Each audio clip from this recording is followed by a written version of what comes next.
হামলা চালিয়েছে ভারত।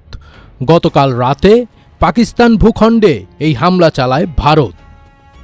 পাকিস্তানের কর্মকর্তাদের বরাতে জিও টিভি জানিয়েছে, এ হামলায় অন্তত ৮ জন পাকিস্তানি নাগরিক নিহত হয়েছেন। এ ঘটনায় ৩৫ জন আহত হয়েছেন বলে প্রাথমিকভাবে জানা গেছে। পাকিস্তানের আন্তঃবাহিনী জনসংযোগ মহাপরিচালক লেফটেন্যান্ট জেনারেল আহমেদ শরীফ চৌধুরী জানিয়েছেন, ভারতের কাপুরুষোচিত ক্ষেপণাস্ত্র হামলায় পাকিস্তানের কোটলি, বাহওয়ালপুর, মুবিদকে, বাগ এবং মুজাফফরাবাদে ৮ জন নিহত এবং ৩৫ জন আহত হয়েছেন।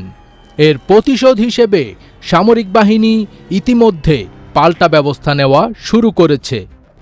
ভারতীয় প্রতিরক্ষা মন্ত্রণালয়ের বরাতে স্কাই নিউজ জানিয়েছে, পাকিস্তান এবং ভারত অধিকৃত জম্মু ও কাশ্মীরে সন্ত্রাসী অবকাঠামো লক্ষ্য করে এ হামলা চালানো হয়েছে। এদিকে ভারতীয় বিমান বাহিনীর ২টি যুদ্ধবিমান ভূপাতিত করেছে পাকিস্তান। জিও নিউজের এক প্রতিবেদনে বিষয়টি নিশ্চিত করা হয়েছে।